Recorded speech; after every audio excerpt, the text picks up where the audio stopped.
저는 진짜 그 일기나 이런 데서도 나오지만 여러 가지 방면에 관심을 가지고 뭔가 철학적이고 명상적인 그런 생각하는 사람으로서의 면모도 있는 그런 사람이었던 것 같아요. 그래서 우리가 이 영화를 통해서 그런 면 중에서도 어떤 이야기를 할 수 있을까 이런 얘기를 오늘 해보면 좋을 것 같은데요. 저는 먼저 약간 일기에 대해서 얘기를 해보고 싶어요. 그래서 저는 영화를 처음 볼 때 류이치 사카모토가 일기를 쓰는 사람이었구나 이제 이런 거를 주목을 하면서 봤는데 사실 이 영화는요 그 류이치 사카모토가 타계한 게 2023년 3월이잖아요. 그래서 이거는 그 오모리 켄쇼라는 NHK에 다니는 그 감독님이 만드신 다큐멘터리인데 사실 이 오모리 켄쇼 감독님이 류이치 사카모토를 만난 적이 없어요. 근데 어떻게 만들게 됐냐면은 그 사후에 NHK에서 일본에서 워낙 큰 인물이었으니까 다큐멘터리를 그 류이치 사카모토에 대한 다큐멘터리를 만들고 싶어가지고 여기도 나오지만 일기뿐만 아니라 워낙 류이치 사카모토가 메모방이었대요. 그래서 기록을 다방면으로 되게 많이 한 사람이었고 뿐만 아니라 가족이나 이런 사람들이 그 사람을 약간 영상이나 이런 면으로 또 기록하고 이런 게 있어가지고 그거를 그 유가족한테 많이 상의를 한 끝에 다 너무 큰 양을 받아서 편집을 해가지고 일단 NHK에서 2024년 4월, 지난해 4월에 방영한 프로그램이 있어요. 류이치 사카모토 라스트 데이즈라고. 근데 그게 방송이 됐고 그걸 확장한 편이 이 영화인 거예요. 그래서 어떻게 보면 자 선생님 다큐멘터리 찍겠습니다 하고 그 인터뷰도 하고 이렇게 하는 다큐멘터리도 그만의 색깔이 있고 장점이 있을 텐데 어떻게 보면 그런 식의 형식이 아니라 자기 주변에 정말 친한 지인이나 가족들한테 보여줄 수 있는 친근하고 격이 없는 모습들로 그의 말년을 볼 수 있다는 그런 특징이 또 이 영화에 잘 살아있는 것 같아요. 근데 그 중에 하나가 일기를 이렇게 볼 수 있다는 건데 여러분도 일기 쓰시는 분 얼마나 있으신지 모르겠지만 문상우 님도 일기에 대해서 할 말씀 있지 않으십니까? 네.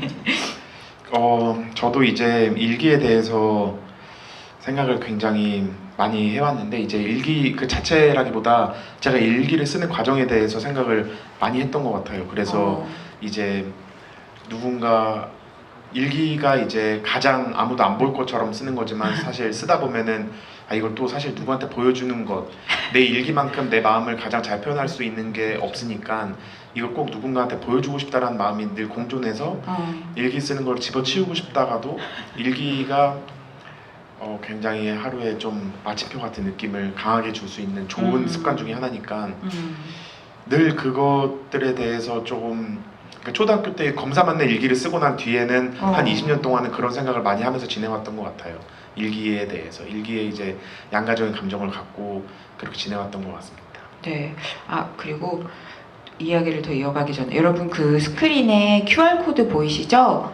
그래서 오늘은 여러분들이 QR코드 들어가시면은 오픈 채팅방으로 연결이 되거든요. 그래서 거기서 여러분들 어떻게 보셨는지 또 문상우님이나 영화에 관해서 물어보실 거 있으신지 올려주시면 제가 중간중간 열심히 퍼날라 보도록 하겠습니다. 제가 지금 하나 신기한 거 발견했는데요, 여러분. 뭐요? 네. 이게 QR코드가 이제 제가 이거 셀카 모드는 QR코드 인식이 안 됩니다. 이 전면 후면 카메라만 이게 인식이 되더라고요. 그래서 이 전면 카메라는 안 된다는 네, 점 제가 문상우님께 사진을 찍을 시간을 드리도록 하겠습니다. 네네네, 네. 감사합니다. 일기에 쓰세요 오늘. 문상우님이 가르쳐줬다고. 들어가셨습니까? 네네. 네. 그래서 사실 한번 물어볼까요? 일기 쓰시는 분 있는지? 일기 쓰시는 분. 근데 사실 저도 문상우님이랑 비슷한 생각하는데 저는 가끔 일기 쓰거든요. 근데 그냥 휴대폰 메모 앱으로 써요. 그래서 누군가가 이렇게 손글씨로 쓴 일기를 본다는 게 이게 문상우님이 올리신 줄 알았어요. 그렇군요.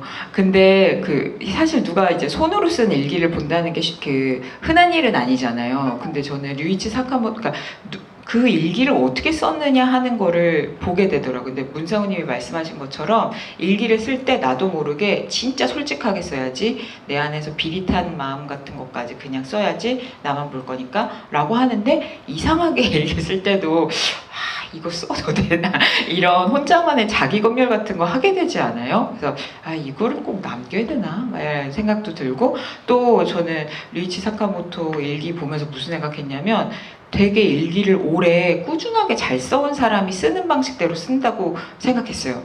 왜냐면은 그게 너무 자세히 쓰면 기력이 딸리잖아요. 내가 오늘 막 무슨 3페이지 쓰고 나서 한 달 뒤에 쓸 게 아닌데, 일기는 꾸준히 쓸 수 있는 방법을 마련해야 되는데, 류이치 사카모토가 너무, 이른바 문상훈 님이 또 시 좋아하시니까 되게 하루를 시적으로 압축해가지고 길지 않으면서 그날의 감흥을 가장 압축해서 쓰는 식으로 쓰고, 근데 그게 막 감상으로 넘치지도 않고 사실적인 면도 있는데 자기가 느낀 바를 되게 명료하게 압축해서 쓴다. 그래서 되게 수십 년 저렇게 일기를 써온 사람이구나라는 게 좀 느껴졌고, 제가 쓰는 일기의 방식과 좀 비교를 하게 되더라고요. 문상우님은 요새도 일기 쓰세요? 요즘에는 저희 팀이 운영하는 팬카페 같은 게 있는데요. 네. 거기에 이제 아예 챕터를 일기장이라고 해놓고, 이게 이제 사실 뭐 블로그 챌린지도 그렇고 일기도 그렇고 어쨌든 누군가한테 보여준다, 누군가한테 보여줄 것처럼 쓰는 일기가 나쁜 것은 아니다라는 결론을 제가 내리고 난 다음에, 그게 이제 누군가한테, 사람들한테 오늘 이랬습니다 이렇게 얘기할 수 있는 어떤 약간의 어떤 장치 같은 걸 만들어 놓고 거기다가 이제 좀 쓰려고 노력하는 편인 것 같아요. 그런 게 약속이니까, 그게 맞습니다. 있어야 쓰니까. 그리고 이제 여행 갔을 때 남는 건 사진이다처럼 이거 쓸까 말까 고민하고, 이거 너무 보여주듯이 쓰는 거 아니야 하는 일기까지도 사실 굉장히 의미가 있고 가치가 있는 거라고 생각이 들면서 이제 저희 팬카페에다 일기장을 열심히 쓰고 있습니다. 주기적으로 빈번히 잘 쓰시는 편이에요? 네, 빈번히 쓰는 편입니다. 그럼 류이치 사카모토의 일기를 보시면서는 어떠셨어요? 제가 매년 하는 이벤트 중에 하나가 양지 다이어리를 사는 거거든요. 연초에? 네, 연초에. 그래서 양지사에서 나온 다이어리가 하루에 한 장씩 이렇게 인쇄가 돼 있어서, 그거를 10년도부터 지금까지 매년 샀던 것 같아요. 그 중에 이제 한 10년 가까이는 이제 그냥 아예 새 거고요. 심지어는 띄지 말고 책 가림끈? 끈? 네, 책갈피 같이? 네, 그것도 그대로 있는 상태로 그냥 그걸 이제 수집하는 게 그건데, 제가 그걸 처음 인상 깊게 봤던 게 제가 고등학생 때였으니까 2008, 9, 10년도 요때쯤에 남자의 자격에 부활의 김태원 씨가 양지사에서 나온 다이어리를 20-30년 동안 이렇게 계속 써오신 거예요. 그래서 그거를 이제 책장에 담아두시고 그거를 소재로 했던 그 방송을 제가 본 적이 있었는데, 그게 굉장히 인상 깊어서. 근데 거기에 이제 김태원 씨가 쓰는 일기 방식이 류이치 사카모토 씨가 쓴 일기랑 비슷하더라고요. 그래서 기억나는 게 그 방송에 나왔던 게, 부활에 이제 뭐 4집인가 어떤 이제 객원 보컬로 나오셨던 분이 처음 데모 녹음을 하고 귀가하는 길에 교통사고 나서 돌아가신 분이 계시거든요. 김재기 씨. 제가 이게 헷갈리는 이유가, 그분의 친동생이 그 후에 나오는 사랑할수록이라는 노래를 이제 녹음을 하셔갖고 제가 그 성함이 헷갈리는데, 그때 그 한 줄이 오늘 제이가 떠났다라는 일기가 있었어요. 그래서 그게 굉장히 감명 깊어갖고 양지사에 나오는 다이어리를 매년 사오는데, 류이치 사카모토 씨가 쓰시는 일기 같은 느낌이고 제가 동경하는 형태의 일기인 것 같아요. 맞아요. 근데 그게 제 기준에서 말씀드리자면 그런 식으로 공존하기 어려운 게 이게 딜레마거든요. 일기를 조금 이렇게 쓸 만큼 에너지가 남아있는 날은 길게 쓰고 싶어요, 일기를. 맞아요. 쓰다 오늘 보면은, 이랬는데 뭐 했고. 근데 한 줄만 겨우 적을 정도로 기력을 다 쓰고 보낸 하루는 이걸 펼치기가 어려워요. 그래서 일기는 늘 주원부원 길게 쓰게 되거나, 안 쓰거나. 네, 안 쓰거나, 아니면은 너무 악에 받치면은 그날 짜놨던 누구누구 개자식 요것만 죽어라. 네 그것만 적고 하게 되거든요. 그래서 일기가 늘 굉장히 그 양극화돼 있는 것 같아요. 저 같은 경우는. 아, 그러네요. 근데 뭔가 저렇게 류이치 사카모토도 사실 하루하루가 얼마나 새옹지마 같고 우여곡절이 있었겠어요. 근데 뭔가 되게 정제된 상태의 글을 쓸 수 있다는 거는 그게 그 사람을 보여주는 면모이기도 한 것 같고 여기 근데 여기 스무치라는 분은 이것도 나름 이분의 방법인가 봐요. 일기장에 쓰면 자기 검열이 일어나서 왜 우리는 일기장을 마주하고 자꾸 자기 검열을 하는 걸까요? 자기 검열이 일어나서 이분은 포스트잇에 써서 차곡차곡 모아두고 계시대요. 그럼 이분은 양지 다이어리가 아니라 3M에 계속 일기를 연재하시는 그런 느낌인가 봐요. 그리고 이거 얘기해 볼까요? 이브스라고 해야 되나? 이분이 뭐라고 하셨냐면 문득 든 궁금증인데 내가 세상을 떠나고 나서 내 가족이 내 일기를 세상에 공유하는 거에 대해서 어떻게 생각하시냐고 갑자기 이분은 두렵다고 하시는데 근데 블로그에 일기 쓰시니까 그거는 사람들이 보니까 보는 걸 전제하는 거니까 양지 다이어리에 쓴 일기를 사후에 공개한다고 하면 어떨 것 같아요?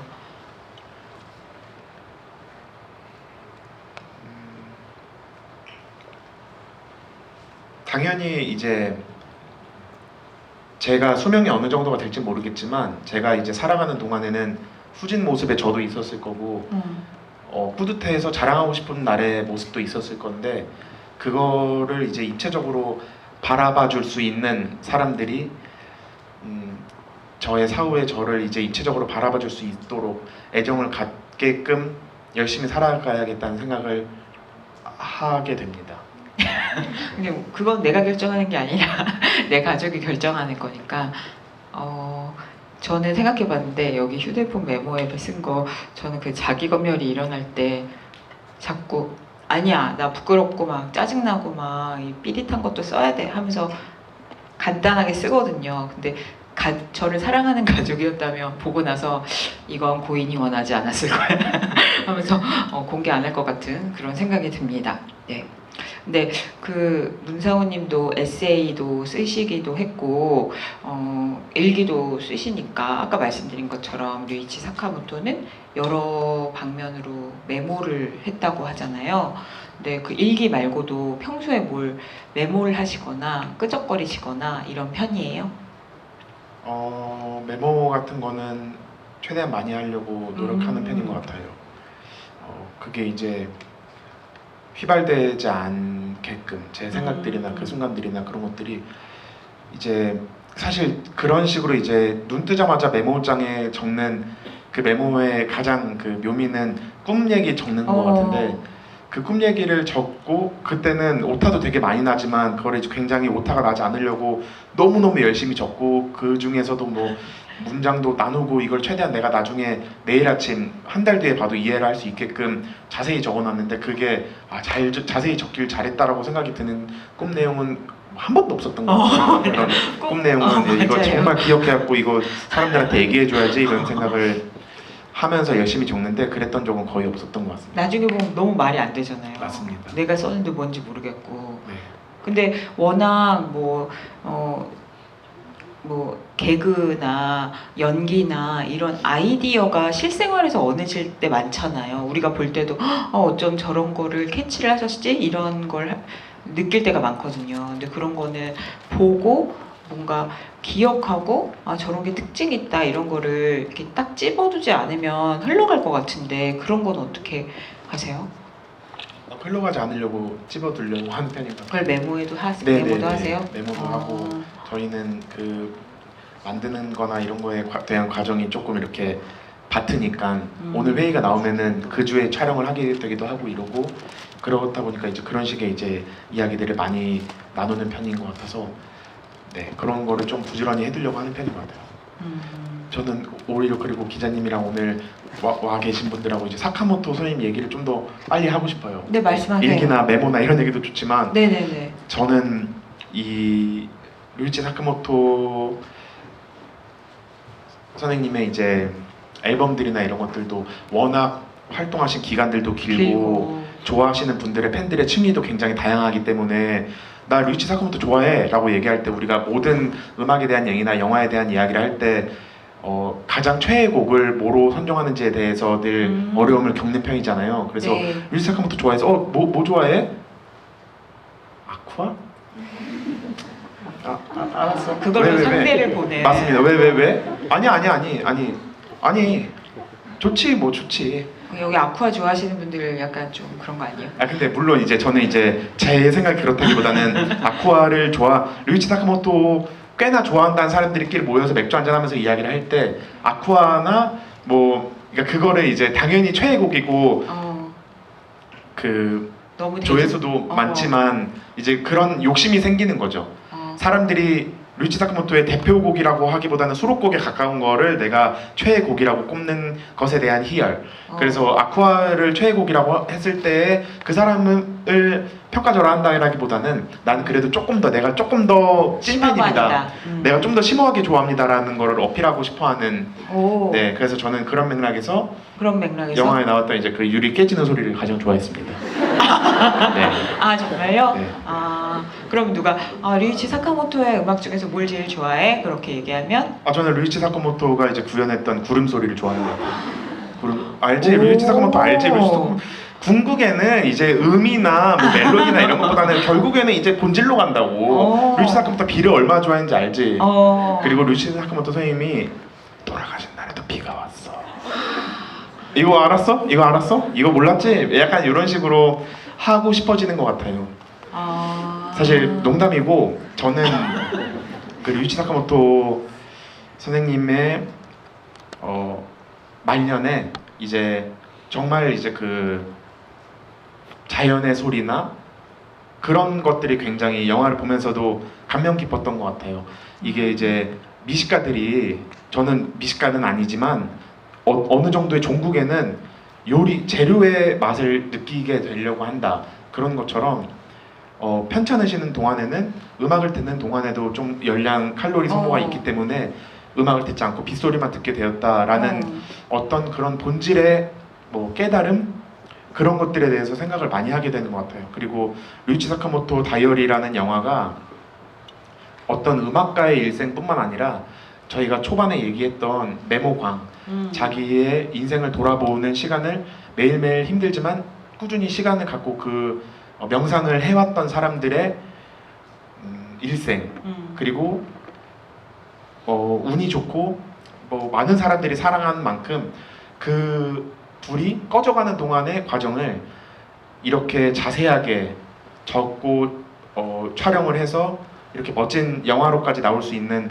한 인간의 일생을 이렇게 자세하게 볼 수 있다라는 것에 굉장히 뿌듯하고 좀 감명 깊었던 것 같아요. 우리나라의 역사 중에서도 자랑할 만한 게 조선왕조실록이 심지어는 왕이 말에서 넘어지고 난 다음에 이거는 적지 마까지도 적혀 있다라는 게 우리나라의 저는 뭐 1번 자랑인 것 같은데 그런 맥락에서 어떤 한 인간의 저도 이제 가깝고 먼 뭐 죽음들을 지켜보면서 여담이지만 제가 작년 연말에 저희 외할아버지께서 돌아가셨는데 외할아버지께서 한 2달, 3달 정도를 이제 병상에 계셨어요. 연세도 많으시고 혹시 저희 그 영상을 봐주시는 분들은 아실 텐데 6.25 참전용사세요. 그래서 저 영상에도 한번 나왔었어요. 근데 이제 그 할아버지께서 94세 이제 94세 생을 마감하셨는데 2-3달 정도는 이제 연명치료를 하셔서 류이치 사카모토가 계속 고민을 해왔던 연명치료를 할까? 내가 6개월이 남았는데의 과정을 어쨌든 2-3달 동안 지내면서 가셨거든요. 그런 동안에 제가 이제 주말마다 가면은 어느 날은 컨디션이 좀 괜찮으셔서 노래도 들으시고 듣고 싶어하는 노래도 틀어달라고 하시고 또 어떤 날은 아예 이제 의식이 없으셔서 제가 2-3시간 있다 왔는데도 이제 인사를 못 나누고 그랬는데 이제 돌아가시기 전번 제가 뵀을 때 할아버지께서 잘 살아라 이렇게 말씀을 해주시는 거예요. 그래서 그런 거에서 제가 함부로 이야기할 수는 없지만 그것도 할아버지께서 일생에 이제 잘 살다 가시는 어떤 종류의 복이겠다. 작별 인사를 할 수 있다라는 게 그래서 이제 또 제가 이제 대면했었던 죽음들에는 인사를 못 하고 가시는 분들도 굉장히 많고 이런 것에서 아까 말씀드렸듯이 류이치 사카모토 선생님이 이런 과정을 우리가 다 이렇게 기억하고 보면서 오늘 이렇게 또 이야기를 나눌 수 있다는 것 자체가 한 예술가의 성공뿐만 아니라 저희한테도 어쨌든 저한테도 굉장히 좀 기분이 묘한 감동적인 모먼트였던 것 같아요. 네, 여기 올려주신 분 중에는 오늘 이 자리에 오신 게 류이치 사카모토의 장례식에 가는 느낌으로 와 있다고 얘기하신 분도 있는데 진짜 각자 추억하고 좋아하는 사카모토에 대해서 생각을 해보면 좋을 것 같습니다. 네, 사실 저는 이 영화 보고 일기를 쓰는 사람이구나, 나도 어떤 일기를 쓰면 좋을까 이런 생각을 한 것과 더불어서 또 하나 생각하게 되는 게 사실 이 영화가 시작된 게 2020년 2019년 봄에 그 처음 생각 보시면 뉴욕 집에 피아노를 정원에 이렇게 두면서 시작하잖아요. 그래서 한 4년여, 말년 4년여의 시간을 보여주고 있는데 사실 그때도 이미 이분은 2014년에 중인두암을 진단받고 한번 이겨냈다가 2020년 6월에 직장암 판정을 받고 이제 그거를 투병하게 되는 그 과정이 주로 나오잖아요. 근데 그 일기에도 나오지만 2020년 12월 11일 일기에 아무 치료도 받지 않고 6개월을 살까 아니면 이 항암 치료의 부작용을 견디며 5년을 살까, 그 옆에 더 하고 싶은 일이 있는가 없는가 이렇게 일기가 나왔었고, 또 2020년 12월 13일 일기에는 견디기 힘들어지면 그때 그만둘까 아니면 지금 안락사를 택할까 하면서 이제 그런 고민을 했는데 결국은 항암 치료 이제 수술을 해서 암과 싸워보기로 하죠. 그래서 근데 그런 생각을 사실 근데 우리가 뭐 그 상황이 인생의 어느 때 그리고 닥쳐서 생각하는 거랑 그냥 미리 생각하는 거랑은 차이가 있을 거라고는 생각하는데요.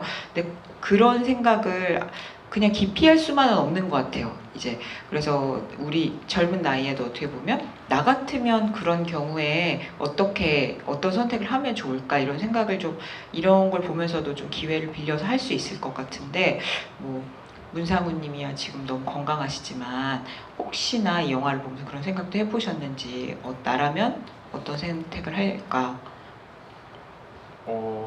저 7살 때 뭐 할아버지가 돌아가셨던 기억, 그리고 그때만 해도 병원에서 장례를 치르지 않고 할아버지가 계셨던 곳에서 축제였던 것 같은데 그 안성기 영화 배우님이 축제 나오셨던 임권택 감독님. 네, 임권택 감독님 축제에서 봤던 장면 같이 어. 상여가 할아버지 집 마당에서 출발을 해서 이제 그 선산으로 올라가는 거를 보면서 그냥 그런 것들에 대해서 아주 제가 기억이 있을 때부터 생각을 많이 했던 것 같아요. 첫 번째는 뭐 엄마 아빠도 하늘나라 가? 엄마 아빠도 하늘나라 가지. 그러면은 그런 거 있잖아요. 7살 때, 8살 때부터 엄마 아빠 하늘나라 안 가면 안 돼. 갈 수밖에 없고 뭐 이런 것들에 대해서 죽음을 이제 하나하나 이해하게 되니까. 네네. 그러면서 저도 죽음에 대해서 생각을 제 기준에서는 꽤나 오랫동안 해왔던 것 같아요. 제가 중학교 때, 초등학교 때, 중학교 때, 고등학교 때 예를 들면 나는 내 이상형은 어떤 사람일까? 나는 누구랑 결혼을 하게 될까? 나는 아이를 낳는다면 아들일까 딸일까? 같은 생각처럼 제 인생을 관통하면서 습관처럼 생각했던 생각 중에 죽음이 있었던 것 같고 그 죽음에 대한 생각이 제가 오랫동안 해왔던 생각 3위 안에 들어가는 것 같아요. 나는 이제 어떤 식으로 죽게 될 거고 수명이 어떻게 될 거고 가장 최근에 생각했던 거는 릴슨가 쇼츠에서 봤던 건데 뭐 누구 가까운 어른이 술도 안 하시고 담배도 안 하시고 잠도 많이 주무시고 이런데도 일찍 돌아가셨다. 반면에 뭐 100살 가까이 사신 우리 할아버지는 매일매일 술을 드시는 분이었다. 이런 것들 있잖아요. 네. 유전자에 대한 내용이나 그래서 그런 것들에 대해서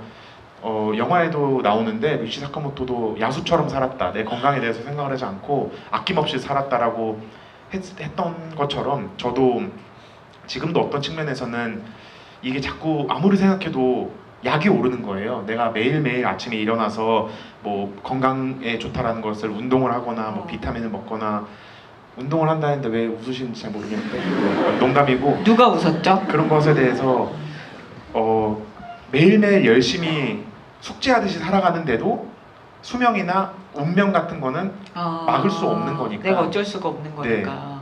그러면 나는 매일 술, 담배나 정말 건강에 좋다라는 것을 덜 챙기더라도 장수하는 그런 것에 베팅을 해볼까라는 생각을 하다가도 그 베팅을 하기가 또 쉽지 않으니까 그렇죠. 죽음에 대한 생각들도 많이 하는 것 같고, 제가 지금보다 더 어렸을 때는 10년 전에는 미련이 내가 여기서 앞으로 한 80년 남은 거, 물론 100년을 수명으로 생각하는 것도 오만일 수도 있지만 제가 20대 때는 80년 정도 남은 거 깝깝하다, 이거 언제 다 살아가냐, 이거 매일매일 1년 1년을 버티는 게 굉장히 깝깝하다라는 생각을 할 정도로 그런 생각을 했던 기간들도 있었던 것 같아요. 근데 오늘 이제 4월 4일 저에게 죽음에 대해서 만약에 물어보신다면 이제 점점 더 죽는 것이나 이런 것들에 대해서 더 무서워지는 것 같아요.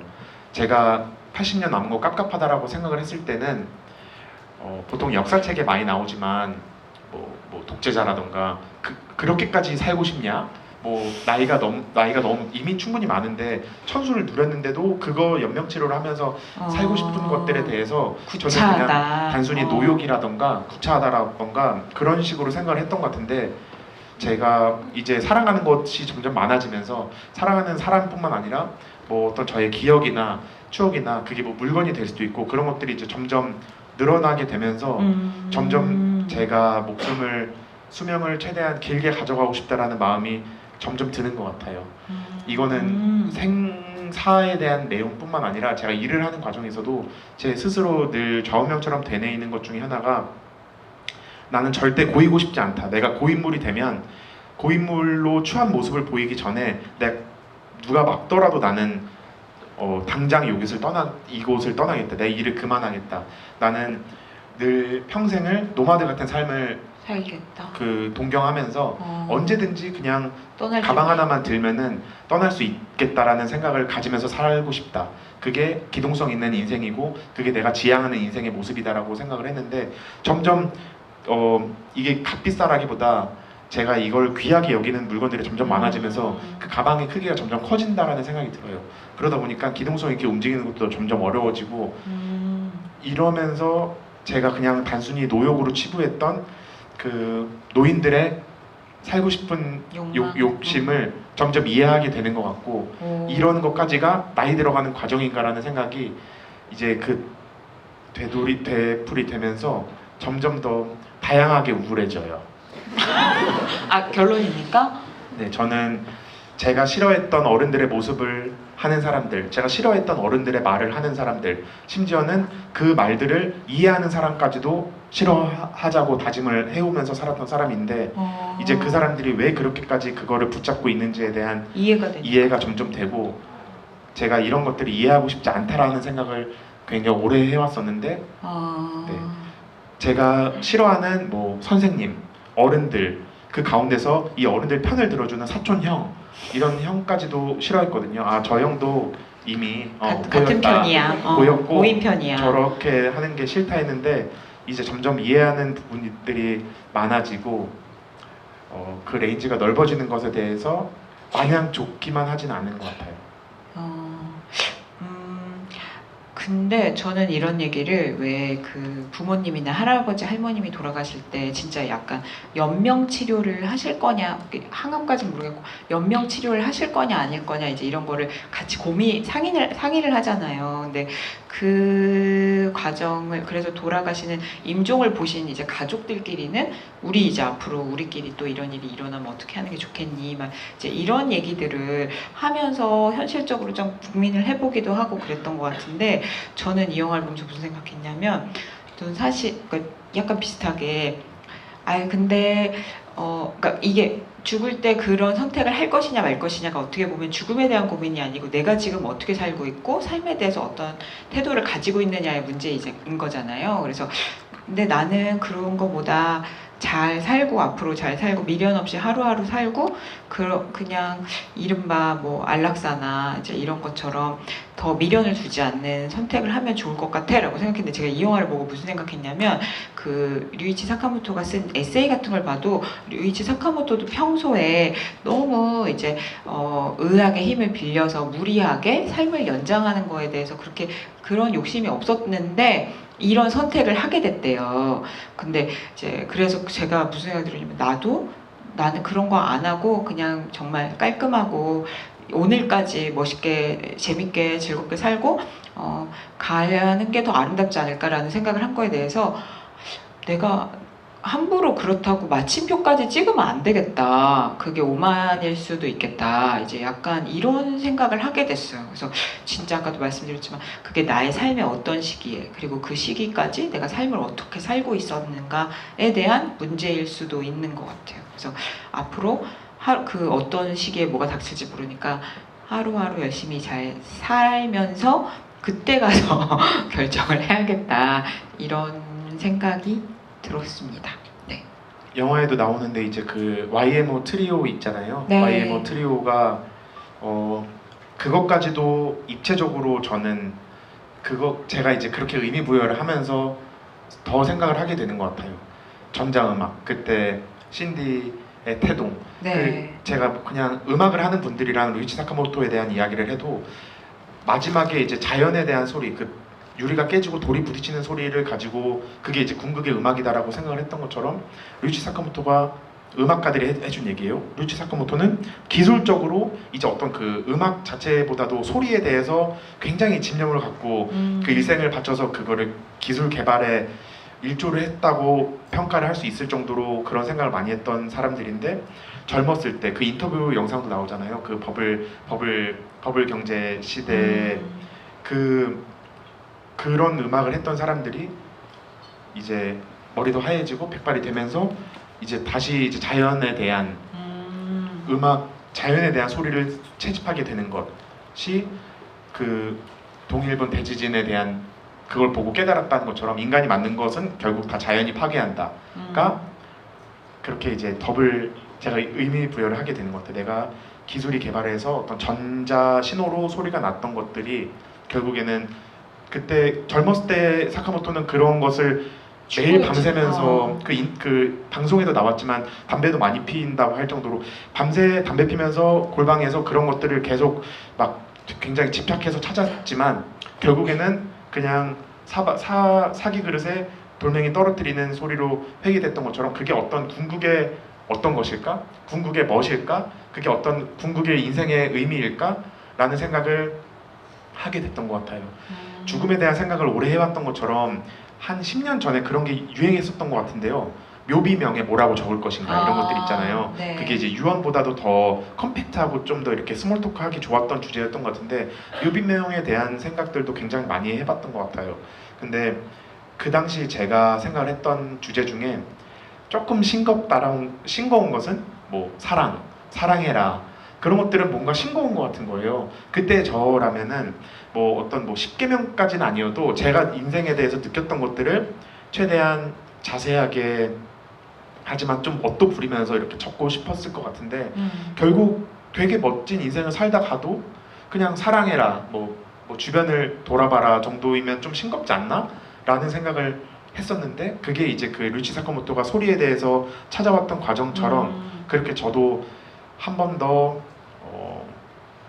생각을 하게 됐던 것 같아요. 묘비명이나 유언이나 이런 것들에 대해서. 그리고 유언을 남기는 삶, 유언을 남기는 이별, 유언을 남기지 않는 이별, 자신의 죽음을 알고 있는 이별, 알지 못하는 이별에 대해서도 생각을 많이 했었는데 그런 질문도 해주신 분이 있는데. 네네. 네. 그래서 제 주변에는 가족분들 중에는 삼촌이나 이제 돌아가신 집안 어른들 중에는 딱히 유언이랄 거를 남기지 않은 분들이 더 많았던 것 같아요. 저는 그것에 대해서 생각을 많이 해왔거든요. 저희 성장기에. 왜냐면 영화나 드라마에 보면은 그 에코로 들리는 소리들 있잖아요. 부하나 일어나라 야인시대에서처럼 그런 종류의 유언을 꼭 드라마 같은 유언이 있는 죽음보다는 제 기준에서는 드라마 같은 유언이 없었던 그 사망이 더 많았던 것 같아요. 그거에 대해서도 나이 들면서 생각을 많이 했었는데 제가 어렴풋하게 추측해보는 거는 그 유언이 사실 떠나는 사람을 위한 유언이라는 생각도 많이 드는 것 같아요. 나를 잊지 말아줘가 어떤 측면에서는 제일 저는 속상할 때도 있었거든요. 나를 잊지 말아줘라는 말이 안 그래도 잊을 텐데 오히려 떠나는 사람은 나를 잊고 편하게 나는 잘 지낼 테니까 너무 신경 쓰지 말고 너무 생각하지 말고 잘 살아라라고 해주는 게 어떤 측면에서는 남겨진 사람들에 대해서 더 배려하는 마음일 거라는 생각을 했던 것 같아요. 그게 저희 집안 어른들, 저희 가족들을 떠나보내면서 이렇다 할 유언이 없었던 그거를 제가 이제 계속 생각을 해보다가 혼자 깨달았던 것 같아요. 그래서 저희 뭐 삼촌이나 이모들이나 고모들이나 돌아가셨을 때 그 주변에서 고모 잊으면 안 돼, 고모 잊으면 안 돼라는 말을 하시던 분들이 계셨어요. 근데 저는 그 얘기를 들으면서 너무 한편으로 화도 나는 게 당연히 안 잊을 건데 혹시 고모는 잊어서 자꾸 그런 말을 하는 거냐. 내가 잊을까봐. 네네네. 이게 굉장히 사적인 얘기인데 아무튼 뭐 그랬습니다. 저희 뭐 가족사에 그래서 잊지 마. 안 잊어요. 당연히 안 잊는데 왜 자꾸 그런 말을 하냐. 그리고 남겨진 사람들을 위해서는 부담을 덜 주고 잊고 잘 살아보자. 어, 마음속에 잊는다라고 해서 잊혀질 게 아니잖아요. 맨인블랙처럼 다 마음속에도 있고 머릿속에도 있지만 우리 남아있는 사람들은 잘 그래도 이 너무 슬픔에 젖어있지만 말고 다시 한번 인생을 또 잘 살아보자. 그게 하늘에 계신 고모를 위한 길이야 라는 말을 하지 않아도 남겨진 사람들이 하는 것 같아요. 근데 영화나 드라마나 현실에서도 꼭 그 말을 안 해야 되는 사람들이 산 사람은 살아야지. 엄마는 잊지 마, 고모는 잊지 마 이렇게 말을 하는 거가 좀 야속할 때도 많았던 것 같아요. 그런 측면에서 류이치 사카모토 다이어리, 류이치 사카모토 그 마지막에 장녀, 차녀, 장남, 차남 네. 인터뷰들이 있었잖아요. 그게 이제 남겨진 사람들이 그 아버지를 기억하는 방식. 물론 그 유족 외에 저희는 이렇게 함부로 이야기할 수는 없지만 그 나름대로 멋있는 이별들을 하고 갔다라는 생각도 들어요. 네, 확실히 이 영화를 보면서 죽음에 대하여 그러니까 나는 만약 우리가 지금까지 하는 얘기처럼 나 같으면 어떤 선택을 할까? 나 같으면 어떤 죽음을 맞이할 수 있을까? 그리고 나에게 어떤 조건의 죽음이 닥쳐오더라도 나는 그거를 어떤 식으로 가져가려고 할 수 있을까? 이제 이런 생각들을 해보게 하는 것 같아요. 근데 저는 사실 이제 이런 얘기들을 말씀드리는 게 좀 불경할지도 모르겠는데 저는 일기 쓰는 사람이구나. 그래서 나 같으면 어떤 선택을 할까 하다가 무슨 생각이 들었냐면 물론 이거는 류이치 사카모토가 너무 이제 아프고 또 투병 중이고 죽음에 가까워지는 모습이긴 한데 저는 영화 보다가 류이치 사카모토가 너무 부러웠어요. 혹시 부럽다고 느끼신 분 안 계세요? 그 얘기 하지 말아달라고 했는데 제가 네, 제 얘기로만 하려고. 네네. 네, 묻진 않을게요. 네, 저는 부러웠어요. 근데 그래서 제가 왜 부럽지? 내가 왜 부러운 거지? 라고 이제 생각을 해봤어요. 근데 말씀하신 것처럼 죽음이라는 게 언제 어떻게 어떤 방식으로 닥칠지 우리가 모르니까 두렵기도 하고 생각해보기도 하는 거잖아요. 근데 류이치 사카모토가 자기가 전혀 생각지 못한 암 진단을 받고 그렇게 막 수술을 해도 어떤 결과가 나고 막 이러면서 어떤 면에서는 끌려가는 건데 이 영화에 제가 부러웠던 면이 류이치 사카모토가 거기에 끌려가지만은 않는 것 같아서 그 과정이 그저 고통이나 그저 슬프기만 보이지 않는 것 같아서 그게 부러웠던 것 같아요. 그러니까 그런 어쩔 수 없는 그 절대값으로 이 사람의 삶을 압박하는 조건들이 닥쳤지만 류이치 사카모토가 그래도 그 조건 안에서 끝까지 자기가 살아가고 싶은 삶을 어느 정도 추구하면서 자기다움을 실현하면서 살고 있다는 게 나도 저렇게 삶을 마무리할 수 있으면 좋을 것 같다 라는 생각이 들어서 저는 이상하게 조금 부러웠던 것 같아요. 그래서 그게 되게 묘했거든요. 그래서 그게 궁금해졌어요. 내가 정말 내 마지막이 뭐 짧으면 6개월, 길면 뭐 몇 년 이렇게 내 삶의 마지막이라는 걸 예고하게 됐을 때 내가 그때 뭘 할 것이냐, 나의 마지막을 뭘 하면서 보낼 것이냐 하는 것도 생각해 보게 되더라고요. 어떠셨어요? 저도 얼마 전에 인터뷰를 다른 데서 이제 할 기회가 돼서 얘기를 하다가 네. 그때도 이제 죽기 전에 마지막 먹고 싶은 음식, 마지막 듣고 싶은 노래 마지막까지 보고 싶은 영화 뭐 그런 것에 대한 얘기를 했는데 제가 그 인터뷰를 하기 전에 얼마 전에 이제 그 류이치 사카모토 다이어리 영화를 봤어서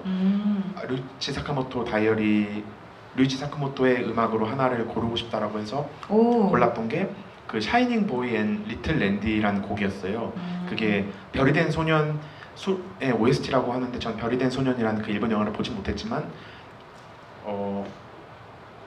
그런 것에 대한 게 이제 그러니까 죽기 전에 그 심지어 그 시간이 매일 죽는다, 한 달 뒤에 죽는다, 6개월 뒤에 죽는다라는 것도 묘비명처럼이나 얘기하기 흥미로운 주제인 것 같아요. 그래서 그런 것들에 대해서 생각을 되게 습관처럼 해왔는데 죽음에 대한 생각, 최근에 작년에 외할아버지를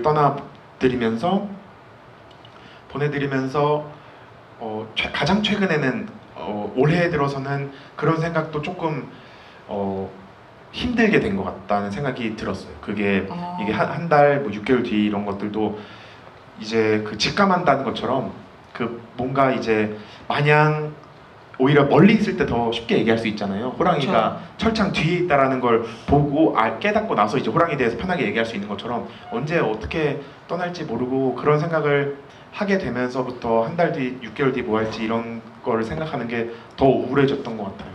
그리고 제가 제 가족사에서 뭐 한 5년에 한 번쯤 상을 치르는 것 같은데 10년에 한 번 이렇게 상을 치르는 것 같은데 상을 치를 때마다 죽음에 대해서 가장 가깝게 생각할 수 있는 기회가 없잖아요. 그 상주로서 이렇게 앉아 있다 보면 밤 늦게까지 있게 되고 또 그 다음날 아침에 또 손님을 맡게 되고 또 정신없이 보내다 보면 이제 발인 날이 오고 이제 장지까지 갔다 오고 이러는 그 과정들이 굉장히 좀 피곤하고 그랬던 것 같은데 호상이란 말을 제가 중3 때쯤에 처음 알아서 호상이 뭐예요? 그래서 그때도 아마 뭐 TV 쇼 같은 데서 지금 죽어도 호상이야라는 말에서 배웠던 것 같아요. 호상이 뭐예요? 그러니까 좋은 상, 잘 편하게 천수를 누리다가 편안하게 주무시다가 돌아가셨다. 그런 식으로 이제 아름다운 뭐 편안하게 비교적 편안하게 세상을 떠나신 거를 호상이라고 한다라는 말을 듣고 고등학교 때인가 저희 그 선생님 중에 한 분이 부친상을 치르고 오셔서 제 딴에는 이제 어린 저의 딴에는 호상이라는 말을 그 단어로 쓰고 싶은 거예요. 그래서 선생님 그래도 호상이신가요? 그러니까 선생님이 부모상의 호상은 없다. 나와. 이렇게 해서 제가 굉장히 혼났던 기억이 나는데 아 정말요? 네, 그래서 그런 종류의 제가 생각을 하게 되는 것 같아요. 호상이란 말이 생각보다 쓰기가 되게 어려운 맞습니다. 말이죠. 그리고 고인과 가까울수록 사실 그치. 호상이란 말은 그치. 하기 어렵고 아주 먼 사람, 심지어 그 상주랑도 거리가 멀어야 근데 그분은 뭐 호상이지 뭐 라고 편하게 말을 할 수 있지만 그 말은 사실 또 한다고 해서 그게 아주 가치 있는 그 표현은 아닌 것 같거든요. 미묘해요. 그게. 그래서 자꾸 그런 생각을 좀 많이 하게 되는 것 같아요. 그래서 누가 이제 세상을 떠나는 과정에서 그 무게에 대해서 점점 더 무겁게 느껴지는 것 같아요. 영화, 드라마, 음악에서도 그런 말 많이 나오잖아요. 이제는 이제 부모 그 원래 조모상이 많았는데 이제는 부친상 점점 많아지고 심지어는 본인상도 많아져 이런 얘기들처럼 점점 이제 죽음에 대해서 더 무겁게 생각하게 되는 시기인 것 같아요. 근데 죽음에 대해서 생각한다는 게 꼭 그렇게 비관적이지만은 않고 어떤 면에서는 되게 의미 있는 것 같아요. 중간중간 내가 어떤 삶을 살고 있나, 어떤 삶을 살고 싶어 하나 같은 거를 좀 이른바 묘비명 생각해 보듯이 좀 점검해 볼 수 있는 그런 생각이 아닌가 싶은데 제가 이 류이치 사카모토가 부러웠던 가장 큰 이유는 아까 말씀드린 것처럼 마지막까지 어느 정도 자기가 살고 싶은 삶을 살기 때문이었는데 그게 어떤 면에서는 이런 열망을 건드린 것 같아요. 그 사람이 일평생 그쪽으로 너무 특출난 사람이니까 일평생 음악을 하고 싶었고 그때 자기가 생각하는 아름다운 소리들을 추구하고 물론 그 안에 엄청난 이제 변화들이 있었지만 그걸 계속 추구했던 사람인데 마지막 순간까지 자기가 일평생 해온 일이 그게 여전히 너무 좋아서 그게 가장 자기 삶에서 값지다고 생각해서 그걸 마지막 순간까지 계속 하다가 간 거잖아요. 그래서 나는 내가 좋아하는 일을 그 마지막 순간까지 쭉 이어서 계속 저렇게 추구하면서 근데 어떤 면에서는 그 사람이 또 그런 소리를 추구하게 되다 보니까 경상에서도 그런 소리를 찾고 창가에서 들리는 빗소리조차도 들으면서 그걸 또 자기가 어떻게 음악적으로 구현을 해볼까 하는 걸 되게 자기가 있는 병실에서도 할 수 있었던 사람인 거잖아요. 그래서 그런 게 너무 그러니까 아름다운 삶이다. 값진 삶이다. 나도 저런 삶을 살고 싶다 이런 생각을 하게 됐던 것 같아요. 그래서 이게 너무 거창한 질문인지 모르겠는데 궁극에는 정말 류이치 사카모토가 구름을 닮은 음악을 만들고 싶다. 빗소리처럼 영혼에 위안을 주는 음악을 만들고 싶다. 이제 이런 어떤 추구, 지향점을 찾게 된 것처럼 만약에 지금 여러분들을 즐겁게 해드리고 또 연기를 통해서 표현을 하시고 이런 일을 가장 궁극의 지향점 추구하는 바로 좀 이렇게 빼본다면 어떤 걸 지향한다고 할 수 있을까요? 너무 어려운 질문인가요? 그 가족 이제 떠날 때가 될수록 가족을 찾게 되고 그런 뭐 우화부터 탈무드에서부터 그런 내용들이 많이 나오잖아요. 한창 달릴 힘이 남을 때는 저 높은 산도 가보고 싶고 히말라야도 가고 싶고 이랬는데 이제는 점점 그냥 우리 집 바로 앞에 있는 우물이 가장 귀한 걸 알게 되고 이런 것처럼 이제 그 구름을 닮은 음악을 하고 싶다도 그런 맥락이었던 것 같아요. 그 YMO나 그때 막 전 세계적인 열풍을 일으켰던 것도 해보고 모두 해보고 뭐 정말 필하모닉 오케스트라도 해보고 해봤는데 가장 가까운 옆에 있는 게 그게 제일 귀하다라는 것처럼 근데 이것까지도 제가 또 저의 그냥 못난 마음에서는 그게 내가 가장 귀하게 여기는 거나 이런 것들이 작아지는 것에 가장 개인적인 것이 돼가는 것에 대해서도 좀 우울함을 느끼는 것 같아요. 제가 근데 문상우님은 어디서든 우울함을 찾는 재능이 있으시네요. 그게 제가 추구하고 싶은 지점인 것 같아요. 사람들이 웃는 거는 뭐 웃을 거는 많은데 이제 우울이나 이런 것들을 어떻게 다루는지 어떻게 대하는지 그리고 우울함이나 이런 것들에 대해서 저는 약간 그냥 오버할 수도 있지만 혼자 그런 생각 안 하면은 아무도 저를 그렇게 생각해주지 않을 거라는 것을 알기 때문에 이제 불을 만지는 자, 그러니까 막 그런 거 있잖아요. 뭐 신화나 이런 데서처럼 빛을 다루는 자는 보통 어두운 데서 자고 드라큘라처럼 어두운 데서 활동하면은 태양을 쐬면은 타들어가는 것처럼 제가 이제 표면적으로는 웃기는 거, 사람들을 재밌게 해주고 막 왁자지껄 해주는 것처럼 보이는 일을 하는 만큼 저는 이제 그 세공업체처럼 제 우울한 감정이나 근데 사실 우울이 그냥 글룸이나 블루 같은 그런 정서를 얘기하는 것뿐만 아니라 굉장히 찌질한 모습 굉장히 어쨌든 어두운 종류의 감정을 제일 잘 표현하고 싶은 욕심이 있는 것 같아요. 문상우님이 보여주는 어떤 연기나 아니면 컨텐츠 같은 것들이 그런 게 있는 것 같아요. 생각해보니까 이게 단순히 웃음이라는 게 그 영역만 빨간색이어서 빨간색을 건드린다고 웃는 게 아니라 어떻게 보면 감정은 다 통하는 거라서 나의 어떤 면을 공감하고 위로해 주느냐에 따라 웃음이 나올 수도 있는 거잖아요. 그런 거에 되게 기민하시구나. 그런 거를 추구하는 것 같아요. 그리고 저도 그런데 사람들이 긴장을 하면 계속 뭐를 꼼지락대게 된다를 아는 더 이제 재밌는 방식으로 표현하고 싶은 것도 있는 것 같아요. 그렇구나. 그래서 제가 혹시 극장의 시간들 보신 분들이 계시겠지만 저는 연기를 할 때 표를 잘못 예매했다라는 거를 첫 번째부터 알았다라고 했거든요. 제 스스로 생각을 할 때 연기를 하실 때는 이거를 이거 지금 표 이런 식으로 제가 연기를 했던 것 같아요. 네. 아는데 이상하다. 아닌데. 그러니까 너무 민망한데 그렇네요. 맞습니다. 제가 표를 잘못 예매했습니다. 죄송합니다. 하고 돌아가는 사람 없잖아요, 사실. 이제 일상에서는. 당연하죠. 찌질한 면이 다 나오죠. 근데 그거를 어떻게 감추느냐, 어떻게 잘 보여주느냐가 제가 아까 경계했던 모욕의 영역인 것 같아요. 틀린 걸 알면 그냥 이제 요즘 그런 거 많으니까 전화 통화로 싸우거나 이러면은 아까 고객님 28일로 예매하셨는데 오늘 27일이잖아요 라고 말을 했을 때 제가 추구하는 제가 지향하는 멋진 사람은 죄송합니다. 제가 잘못 봐가지고 죄송합니다. 너무 창피하네. 깔끔하게 인정하는. 가장 건강한 건데 제가 제일 경계하는 제가 되고 싶지 않은 어른의 모습은 아니 근데 이 사람아 말을 왜 그런 식으로 해? 너무 찰떡이다. 너무 아니 27일이면 27일이라는 거지 말을 뭐 사람이 지금 당신 그 상사 나오라 그래 이렇게 되잖아요. 저는 그게 너무너무 되기 싫은 거예요. 그래서 27일 표를 28일인 줄 알고 갔다 했을 때 그걸 가장 건강하고 현명하고 즐겁게 풀어내는 방식이 제가 추구하는 지점인 것 같아요. 그래서 제가 얼마 전에도 어떤 가족들하고 촬영을 하면서 깨닫게 된 게 있는데 물론 일반화일 수 있습니다. 화목한 가정의 중요한 요소 중에 하나는 귀여운 아빠다. 아빠가 핵심적이다. 실수를 했을 때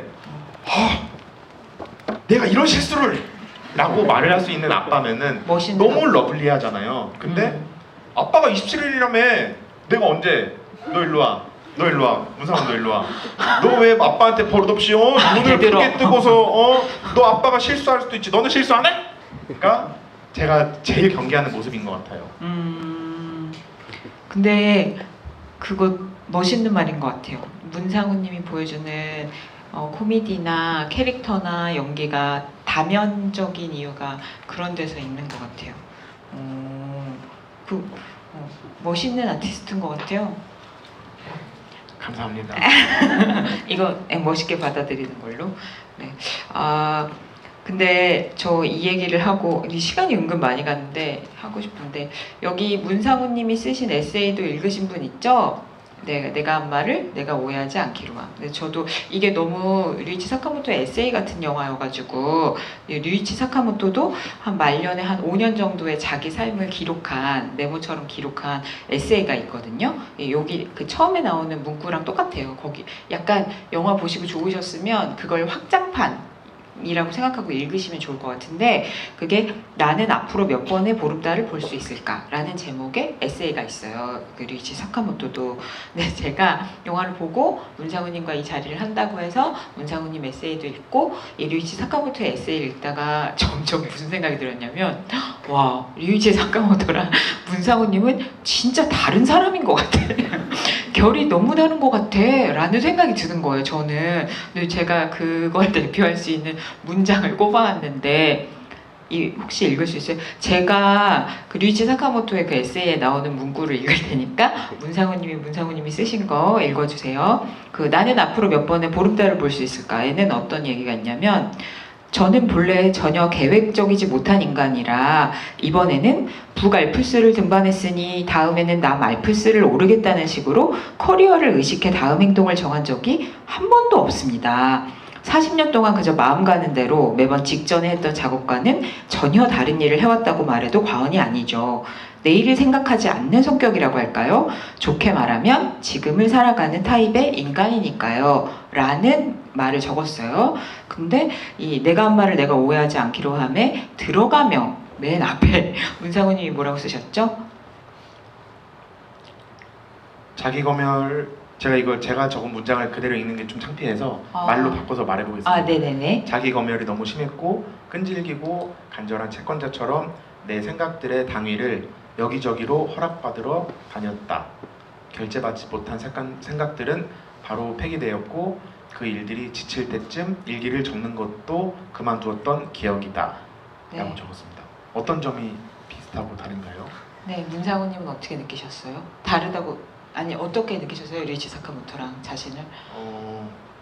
류이치 사카모토 사실 굉장히 제가 동경하는 음악인이다 보니까 제가 근데 뭔가 날 사카모토랑 비슷한 것 같아라고 하는 것도 좀 주접인 것 같고 나는 굉장히 다르다라고 하는 것도 좀 자아비대인 것 같았고 그거에 대한 판단을 못 내리겠어요. 근데 기자님은 너무 다르다라고 하셔갖고 어떤 점이 다른지가 궁금합니다. 제가 뭐 두 분 다 제가 아주 잘 아는 분들은 아니지만 근데 어떤 인간형이 나쁘고 어떤 인간형이 좋다고 얘기할 수는 없죠. 근데 지금도 오늘 해주신 얘기도 보면 꼭 자기 검열이라기보다 문사모님께서는 제가 느끼기에 자기가 이렇게 느끼고 이렇게 생각한다는 거를 자꾸 이렇게 유체이탈하듯이 다시 한번 3차원에서 지켜보는 듯한 그런 느낌이 있다고 할까? 그래서 예를 들면 일기에 대해 이걸 써야 되나를 생각하면서도 한편으로는 근데 안 쓰고 싶은데 라는 거, 이런 양가 감정, 두 가지 감정을 다 느끼는 자기 자신을 또 하나의 3차원에서 바라보면서 그런 나는 어떤 사람인가를 좀 약간 자기 자신을 채찍질을 많이 하시려고 하는 분이시라고 느꼈고요. 네. 그래서 기자님 지금 말씀해 주신 거에서 제가 힌트를 얻자면 네. 제가 자꾸 그렇게 스스로를 그 제3자처럼 말하고 들여다보고 네, 농담이지만 막 호동이처럼 호동이는 뭘 좋아해처럼 계속 강호동 씨처럼 그렇게 생각을 하고 이야기를 하려고 하는 이유가 네. 저도 모르게 어떤 종류의 뻥을 자꾸 쳐왔던 것 같아요. 제가 다른 사람들한테 치는 뻥 아니고 나한테 오늘 사실 이렇게 안 씻고 잔다 할 때도 사실 무조건 씻고 자야 되는 건데 근데 오늘 같은 날은 또 이런 일탈 한번 해봐야 되는 거 아니야 같아요. 저 스스로를 자꾸 속이고 합리화하는 그런 합리화를 너무 많이 해왔고 그 과정에서 제가 해야 되는 것, 이뤄야 되는 것들을 놓쳤던 경험들이 많아서 나는 조금만 신경을 안 쓰고 있어도 무조건 편한 쪽으로 가려고 하는 사람이구나라는 생각을 해서 자꾸 그렇게 경계를 해왔던 것 같아요. 습관적으로, 병적으로, 강박적으로. 그러다 보니까 제가 제 스스로 제가 하는 말들에 대해서 너 사실 이게 제가 아까 말씀드렸던 것처럼 아빠가 27표를 잘못 예매했는데 그거를 좀 뭉치기 위해서 이 사람의 반응을 트집을 잡는다처럼 제가 지금 뭔가 기분이 나쁜 게 사실은 아까 화장실 갔다 왔는데 제대로 처리를 못한 것 때문에 처리는 했지만 제대로 끝까지 시원하게 못 본 것 때문에 불편한 것을 근데 오늘 왜 이렇게 이거 햇빛을 너무 세다 이런 식으로 자꾸 정가할까봐 다른 식으로 정가를 해왔던 제 모습을 보면서 그런 모습이 너무 후지니까 그러지 않으려고 노력을 했던 것 같고 그러지 않으려는 저의 추구미가 사카모토 선생님이라고 했을 때 그 아무도 결국은 내가 가장 중요한 독자고 내가 가장 중요한 사람이다 내 마음속에 굳은 심지를 갖는 게 저의 평생의 추구미인 것 같아요. 제가 나이가 들고 눈을 감을 때까지 그걸 이룩할 수 있을지 모르겠지만 지금의 단계에서 제가 추구하고 제가 노력하는 과정은 제 스스로를 자꾸 객관화해서 또 솔직히 객관적으로 지금 씻기 싫은 거야 오늘의 일탈을 나한테 주는 보상처럼 자려는 거야 라는 생각을 많이 하는 것 같아요.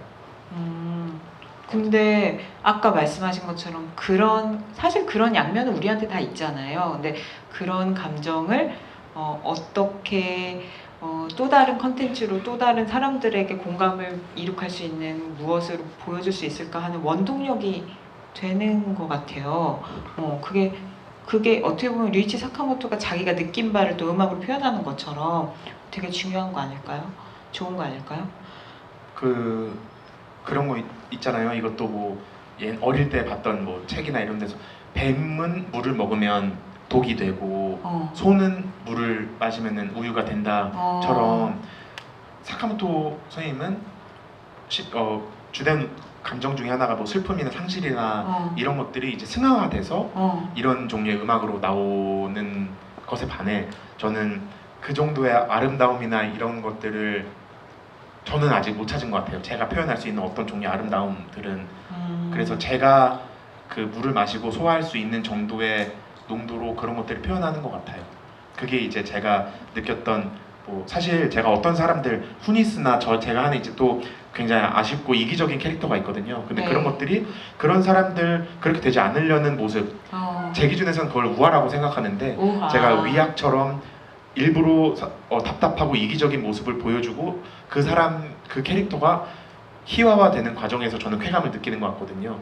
그리고 그 쾌감이 정점에 달했을 때는 실제 그런 모습을 하는 사람들은 자기 얘기하는 줄을 몰라. 그러면서 똑같이 같이 웃어. 그럼 저는 이제 2배로 이 사람의 그 땅콩을 먹이는 거죠. 꿀밤을. 네. 그런 것에서 저는 제가 이거 일을 하는 과정에서의 즐거움이라고 생각해요. 또 동시에 이런 종류의 조롱이나 매기는 것에서 즐거움을 느끼는 것도 아주 많이 부족하다. 인격적으로 부족하고 내가 정말 지향하고자 하는 바에 이루려면은 많이 모자르다라는 생각도 종종 하고요. 문상우님 다니시는 데마다 한 여기쯤에 문상우님을 바라보는 문상우님이 항상 떠다니는 것 같아요. 네. 어... 그래서 이렇게 누군가를 놀리고 그것도 제 표현에 제 기준에서는 제가 싫어하는 사람의 모습을 그대로 흉내내고 그러기도 하거든요. 뭐 지금 당장 생각나는 거는 한창 여기 그 영화에도 나오지만 한창 코로나가 심할 때 마스크를 끼라고 네. 했는데 어떤 행사장이나 이런 데를 갔었는데 마스크나 이제 그 공중 위생에 대해서 엄청 예민하게 구는 분이었어요. 그때 모두가 예민해야 됐던 게 맞지만 마스크 좀 껴라, 마스크 끼고 이거 하다가 막 이렇게 하다가 마스크 끼자, 마스크 이렇게 하고 이렇게 하는 거예요. 그분도 이제 공중 위생이나 이런 것에 대해서 굉장히 열심히 하지만 내 자기도 재채기 모르게. 침 냄새는 맡기기가 싫으니까 재채기를 할 때는 마스크를 내리고 재채기를 하는 모습이 너무 바보 같고 너무 후지잖아요. 근데 그 사람은 재채기가 마치 끝나고 진짜 마스크 좀 꼈으면 좋겠어 이렇게 얘기를 하는 게 너무 놀리고 싶은 거죠. 근데 저는 제가 태어나기를 그렇게 호전적으로 태어나지 못해서 그 사람 가서 이렇게 얘기는 못하지만 그걸 제가 기억했다가 나중에 문쌤에서 썼습니다. 문쌤에서 그때 마스크 껴라 해서 계속 잡돌이하고 계속 알코올 뿌리고 소독하고. 이거 하고 문 열어 환기시켜 진짜 떨어져 이렇게 하다가 이렇게 하고 하는 거를 문쌤을 썼어요.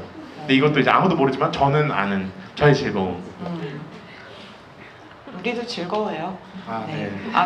근데 시간 너무 빨리 갔죠. 그래서 지금 다음 타임 때문에 맞습니다. 빨리 끝내야 그래서- 된다고 막 하시는데 제가 요것만 소개해드리고 마지막 말씀 듣고 끝내도록 하겠습니다.